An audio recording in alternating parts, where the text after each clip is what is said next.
ప్రభువైనటువంటి యేసుక్రీస్తు వారి పరిశుద్ధమైన నామములో తండ్రి అయిన దేవాది దేవునికి నిత్యము స్తుతియు స్తోత్రములు మహిమయు ఘనతయు ప్రభావములు యుగయుగములు ప్రభువునకే చెల్లునుగాక. ఆత్మీయులారా, బాగున్నారు కదా? దేవుని మహాకృపను బట్టి మరో పర్యాయము మనం ఇలాగున కలిసి దేవుని దైవవాక్యమును ధ్యానం చేటుకుగాను మహాదేవుడు మనకెంతగానో కృప చూపి ఉన్నారు. దయగలిగిన ఆయన ఆత్మచేత సమభూమి గల దేశమున ప్రభువు మనలను నడిపించునుగాక. ఆమెన్. ప్రియులారా, బాగున్నారు కదా? అందరికీ యేసయ్య పేరట నిండు హృదయపూర్వక వందనాలు. దేవుడు అందరిని దీవించునుగాక. ఒక ప్రకటన చేయటకు నేను ఇష్టపడుచున్నాను. ఈరోజు, ఈ రాత్రి, రేపు ఉదయం మనకు మురుముల బ్రాంచినందు ఉపవాస ప్రార్థన పండుగలు జరుగుచున్నాయి. ఆత్మీయులు పాల్గొనాలని, దూరానున్న ప్రియులు తప్పక ప్రార్థన చేయాలని ప్రభు పేరట మిమ్ములను మీ యొద్ద నుండి మీ ప్రార్థన సహకారమును మేము కోరుచున్నాము. దేవునికి స్తోత్రము. ఇక 20 అనగా గురు శుక్రవారములు అమలాపురం బ్రాంచినందు ఉపవాస ప్రార్థనలు జరుగుచున్నాయి. అక్కడ కూడా సమీపాన దగ్గరున్న ఆత్మీయులు పాల్గొనండి. దూరానున్నవారు ఈ కూడికల కొరకు మీరు ప్రార్థనలు కొనసాగించవలనని ప్రభు పేరట మనవి చేయుచున్నాను.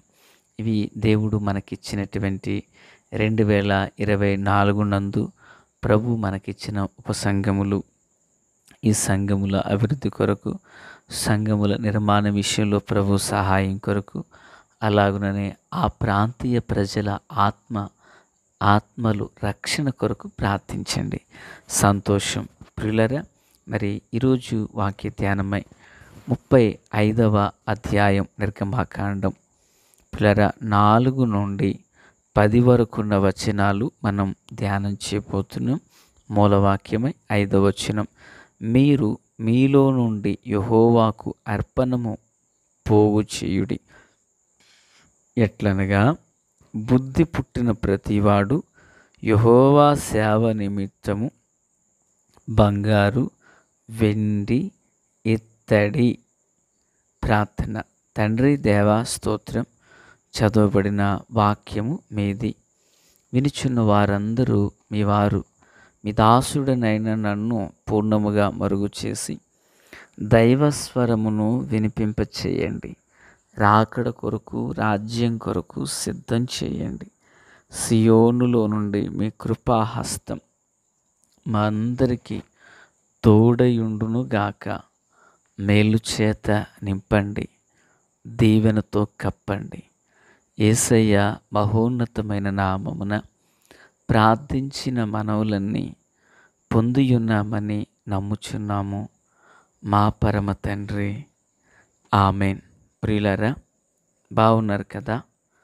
దేవుని మహాకృపను బట్టి ఈరోజు ఈ 5వ వచనాన్ని ధ్యానం చేయబోతున్నాం. ఇందులో రాయబడిన మాట, మీరు మీలో నుండి యెహోవాకు అర్పణము పోగు చేయుడి. ఈరోజు మనము అర్పణ, ఈ మాటను గూర్చి మనము ధ్యానం చేయబోతున్నాం. ఇది పర్యాయ పదంలో భాషలో నేను చదువుచున్నాను. మరొక బైబిల్ నందు పర్యాయ భాషలో. ప్రియులరా, ఈ అర్పణము అను పదం ఎలా ఉందంటే, యెహోవాకు మీరు కానుక పోగేయండి. అంటే ఇష్టమున్న వారెవరైనా యెహోవా కోసం కానుక తేవలసిందేమంటే బంగారం, వెండి, కంచు. ప్రియులారా, అర్పణము అన్న పదం కానుక అని అన్నారు. మరి ఇదే ఇంగ్లీష్లో మనం చదివితే take from among you and offering unto the lord అన్నాడు. అంటే ఆఫరింగ్ అంటే కానుక కదా, కానుక.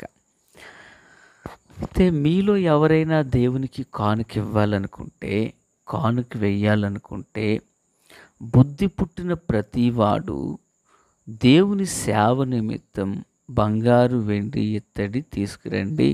6వ వచనంలోకి వచ్చేసరికి నీళ్ళ, ధూమ్ర, రక్త వర్ణములు, సన్ననార, మేక వెంట్రుకలు, ఎర్ర రంగు వేసిన పొట్టేలు తోళ్ళు, సముద్రవచ్చుల తోళ్ళు, తుమ్మకర్ర, ప్రదీపమునకు తైలము, అభిషేక తైలమునకు, పరిమళ ద్రవ్యమునకు, ధూపమునకు, సుగంధ సంభారములు, ఇవన్నీ ఎఫోదునకు పతాకమును, లేతపచ్చులు, లేతరత్నములను తీసుకుని రావాలి. వివేక హృదయులందరూ చెప్పినవన్నీ చేయండి అంటూ 10వ వచనం వరకు ఉంది. ప్లేరా అయితే ఇప్పుడు ప్రస్తుతం క్రైస్తవ్యానికి ఒక ఆయువు ఏది అనుకున్నామంటే మల్టీమీడియా అనుకున్నాం. ఎందుకంటే దేవుడి సువార్త మనిషి వెళ్ళలేని చోటుకు కూడా వెళ్ళి వాక్యం అందిస్తుందని. ఇప్పుడు దాన్నే సాతానుగాడు కూడా ఒక ఆయుధంగా చేసుకుని క్రైస్తవ్యంలో విశ్వాసాన్ని భ్రష్టు పట్టించడానికి వాడు కూడా ఆ మల్టీమీడియానే వాడుకుంటూ వచ్చాడు. ఎలా అంటే మనం నేర్చుకునేది అర్పణం, దాని గురించి మర్చిపోద్దు. సో అర్పణము అంటే ఇది పదం మలచబడినట్టుంది, కానుక. ఓకేనా? కానుక. ఈ కానుక వెయ్యాలా వద్దా? ప్రభు అంటున్నారు కానుక తండి అని మోషే ద్వారా ఇజ్రాయేల్కి చెప్పండి అన్నారు. అయితే ఈనాటి కాలంలో మరి సంఘాలను, కొందరు సేవకులను మనం చూసినప్పుడు ఒక విశ్వాసి ఎటు వెళ్ళాలో తెలియని గందరగోళ పరిస్థితుల్లో నిలిచిపోయారు. పిల్లరా, మరి నేను ఈ మాట చెప్పినప్పుడు బహుశా కొందరికి అనుకోవచ్చు పాస్టర్ గారికి కానుకలు పిచ్చెట్టిందేమోనని. ప్రభు చిత్తం మీద రేపటి కూడా ఇదే విషయాలు మనం వినబోతున్నాం. ఒక విషయం చెప్తాను. కానుక వెయ్యండి తండి అని ప్రభు చెప్పారా, రత్నప్రసాద్ చెప్పారా? నిర్గమాకాండం 35:5 ప్రకారంగా ప్రభు చెప్పారు. నాట్ ఏ పాస్టర్, మరొక సేవకుడు కాదు, దేవుడు చెప్పారు. కనుక దేవుడు చెప్పింది చేస్తావా చేయవా, అదే మనకు ముఖ్యం. చేయాలి, నడచాలి. ఓకే. అయితే ఈనాటి కాలంలో మరి కొందరిని మనం చూచినప్పుడు కొందరు వీడియోస్ చేస్తూ, ఈ మధ్యకాలం నేను కూడా ఒక వీడియో చూశాను. అందులో ఏమని ఉందంటే అసలు కానుక వేయొద్దు అన్నారు ఒక ఆయన, ఒక దైవజనుడు. మరి ఆయన చాలా గొప్ప దైవజనుడు. అసలు కానుక వేయొద్దు అన్నారు. మరొక ఆయన వీడియో చేస్తూ ఇంకొక ఆయన్ని చూపిస్తూ, ఇదిగో ఇలాగా అడుక్కుంటున్నాడు ఇతడు, తోడేలు ఇతడు అని పెడుతున్నారు. నిజానికి ఒక అన్యజనుల్లో ఒక వ్యక్తి రక్షించబడినప్పుడు, ఇలాంటివన్నీ చూచినప్పుడు అతడు ప్రభువులోకి ఎందుకు వచ్చానబ్బా అంటూ కలవరం చెంది వెనక్కిపోవాలా, ప్రభువులోకి వచ్చినందుకు బాధపడాలా, అర్థం కానట్లుగా ఉన్నాయి. ఇప్పుడు ఏదేమైనా ఒక మాట సూటిగా నేను మాట్లాడుతాను. అర్పణ వేయాలా వద్దా? వేయాలంటే నువ్వు కామెంట్ లెసన్ పెట్టండి. వద్దంటారా ఇక మీ ఇష్టం. అయితే నేను కానుక విషయమై ఈ సందర్భం వచ్చింది కనుకనే మనం నేర్చుకుని పోతున్నాం. నిజానికి కానుక తెమ్మని ప్రభు చెప్పారు. ఈ రోజుల్లో మరి ఎందుకు అలా వీడియోస్ చేస్తున్నారంటే కొందరు మరి గనులైన సేవకులు ఆరంభంలో చాలా స్థాయిలో సేవను ప్రారంభించి ఒక స్థాయికి వచ్చాక వాళ్ళు ఒక మెయింటెనెన్స్కి అలవాటు పడిపోయి దేవుని సొమ్మును దుబారా చేయడం కొందరికి పరిపాటైంది. ప్రియులారా, ఇప్పుడు ఎవరో ఒక్కరు అలా చేసి ఉండొచ్చు, ఇద్దరు చేసి ఉండొచ్చు, ముగ్గురు చేసి ఉండొచ్చు. కానీ నేనేమంటానంటే, కానీ అంతకంటే ఎక్కువ మంది సేవకులు తీర్చబడిన అవసరాలతో ఆశలను చంపుకుంటూ, కోరికలను చంపుకుంటూ యథార్థంగా పరిచర్యను చేసే సేవకులు వీళ్ళకి కనబడట్లేదంటారా? ఒక దైవజనుడు, పేరుగాంచిన దైవజనుడు, ఉభయ గోదావరి జిల్లాలలో పేరుగాంచినటువంటి దైవజనుడు, అసలు కానుక వేయొద్దు అంటాడు ఆయన. సరే, కానుక వేయొద్దు, కానీ ప్రభు చెప్పిన మూలం ఏంటి?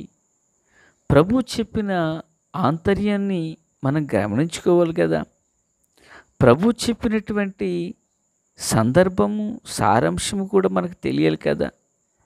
ప్రియులారా, మార్కు సువార్త మరి 12వ అధ్యాయం 41, 44 వచనాల్లో పేద విధవరాలు ఉన్నది కదా. తను కానుక వేయడం ప్రభు చూచారు కదా. అంటే ప్రభు కాలంలో పేద విధవరాలు కానుకేసినప్పుడు మరి ప్రభువుకు తెలీదా ఆమె పేద స్త్రీ అని, ఆమె విధవరాలని, తనకి ఏమీ లేదని, ఉన్న లేమిలో నుండి తెచ్చి మొత్తం వేసేసిందని ప్రభువుకు తెలీదా? మరి ప్రభు వద్దని చెప్పకూడదు అక్కడ. వెర్రి పుష్పాలు సంఘపు పరిచర్యలోకి వచ్చి ఇలాంటి కలిపి చెరిపిటువంటి బోధను బోధిస్తూ విశ్వాసులను సైతం పడద్రోయడానికి ప్రయత్నం చేస్తున్నారు. ఈ మాట ఉపయోగించినందుకు నన్ను క్షమించండి. ప్రియులారా, ప్రభువుకి ఆమె గురించి తెలీదా? ఆమె లేమిలో ఉన్నదని, విధవరాలని, ఏమీ తనకు లేదని జీవనమంతా వేసేస్తా. అమ్మా ఒక్క నిమిషం ఆగు, వేయకో, నీ పరిస్థితి బాగోలేదు కదా, నాకు తెలుసులే, ఉన్నవాళ్ళు వేస్తారులే, నేను వెళ్ళిపో అని ప్రభు చెప్పొచ్చు కదా. ప్రభు చెప్పొచ్చు కదా. మరి ప్రభు ఎందుకు చెప్పలేదు? మరి ఈనాటి కాలంలో పేరుగాంచిన దైవజనులు కదా గ్రహించలేకపోతున్నారు. ఆత్మీయులారా, ఒక విశ్వాసిని మహిమ నుండి అధిక మహిమకు, కృప నుండి అధిక కృపకు, సత్యము నుండి సర్వసత్యములోనికి పరిశుద్ధాత్మదేవుడు నడిపించినట్లుగా దేవుని సేవకునికి బోధ చేయాలి తప్ప ఒక విశ్వాసిని మహిమలోకి వెళ్ళే వ్యక్తిని మరలా మంటికి లాగకూడదు. అర్పణ వెయ్యాలా వద్దా? అదే మన అంశం. కానుక వెయ్యాలా వద్దా? వెయ్యాలి పులారా, వెయ్యాలి పులారా. ఎందుకంటే వెయ్యొద్దు అనేదానికి ఒక ఆధారం కూడా నువ్వు చూపించలేవు. వెయ్యండి అన్న దానికి ఎన్నో ఆధారాలు మనం చూపించవచ్చు. కనుక దేవుని పిల్లరా, మరి రేపటి దినాన మరి కొన్ని భాగములు, విషయములు ఇందులో నుంచి మనం ధ్యానం చేయబోతున్నాం.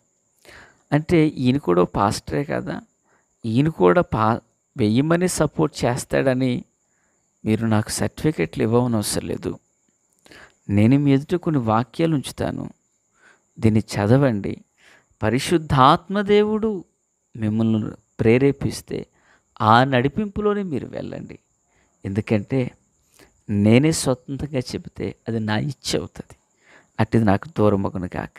ప్రియులరా, క్రీస్తునందు నాకు అత్యంత సన్నిహితులారా, ప్రభు చిత్తులో రేపటి దినాన ఎందుకు వెయ్యాలో, వేసింది ఏం చేయాలో కొన్ని విషయాలు మనం చూడబోతున్నాం. ప్రభు కృప తోడై ఉండును గాక. తండ్రి దేవా స్తోత్రం.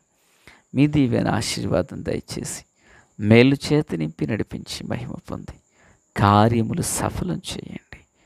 ఆమేన్. Praise the lord.